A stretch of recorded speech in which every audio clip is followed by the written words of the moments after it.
J'ai l'impression que je vais m'envoler.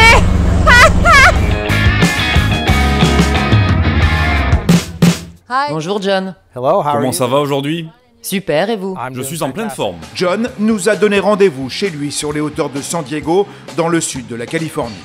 Ce fou de buggy les collectionne, mais pas n'importe lesquels. C'est un buggy original Meyers Manx, trouvé il y a 4 ans dans une grange du Montana, en parfait état de conservation, que j'ai partiellement restauré. Et voilà le résultat. Un châssis de coccinelle Volkswagen de 1957 et sa peinture métallisée d'origine qui a plus de 50 ans.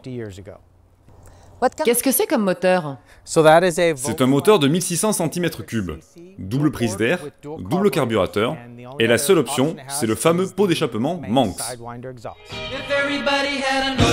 Il faut remonter en 1964, autour de San Diego, pour voir apparaître les premiers dune buggies, les insectes de dune en français. Derrière cette création géniale, il y a un homme, Bruce Meyer. Surfeur, il manie le polyester comme personne pour fabriquer ses propres planches. Il confectionne un premier moule en s'inspirant du Schimmenwagen, un véhicule militaire allemand utilisé pendant la guerre. Puis il en tire une coque qu'il pose sur un châssis de coccinelle raccourci de 42 cm, dont il garde le moteur. Le buggy Meyer Manx est né. Un coup de génie qui va rencontrer un succès immédiat. D'autant que pour limiter le prix, Bruce Meyer vend une voiture rudimentaire à monter soi-même, l'équivalent à l'époque de 635 €. Rien de superflu, de bons vieux freins à tambour, pas de disque, pas d'assistance, très basique. Cette voiture résume à elle seule les années 60. Les gens se fichaient du lendemain. Ils se moquaient de ce que les autres pensaient. Ils voulaient juste conduire et profiter. Bon John, on va se promener? J'ai bien cru que vous ne demanderiez jamais. Je prends la violette. Elle est à vous, les clés sont dessus, le plein est fait. Parfait. Oh,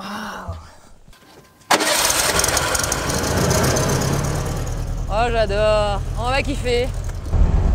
Ça freine, mais gentiment, quoi. À mon premier freinage, surprise.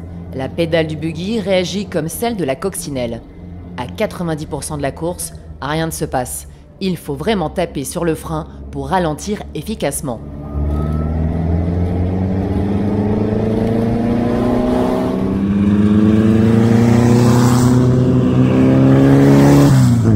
Alors j'ai quand même la chance de rouler dans une beach buggy de 1957. Une originale Meyers Manx. C'est quand même la classe.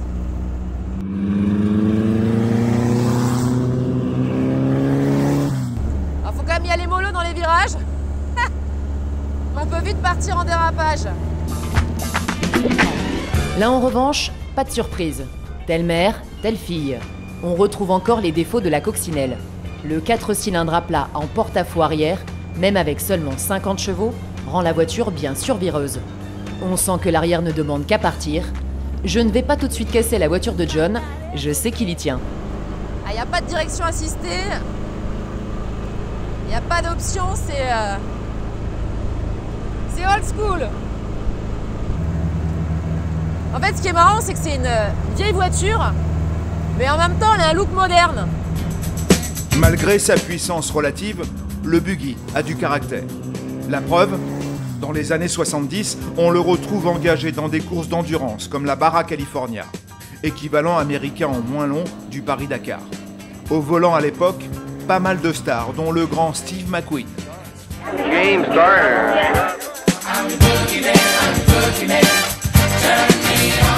Bon, évidemment, c'est d'abord une voiture plaisir.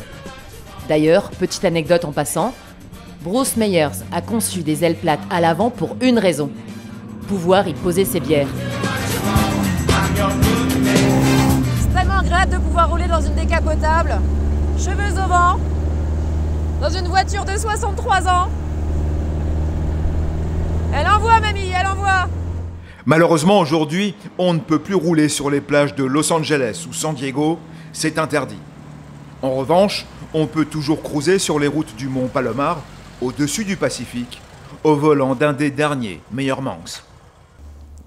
Vous la vendez? Absolument pas. On dit que tout a un prix, Mais cette voiture nous est chère, et on va la garder un moment. Bien sûr. Gardez-la. Le buggy appartient au passé? Pas sûr. Bruce Meyer, 94 ans, vient de revendre sa société à un milliardaire californien. Son projet? Relancer le buggy Meyer-Manx, avec l'aide d'un designer légendaire, Freeman Thomas. Affaire à suivre.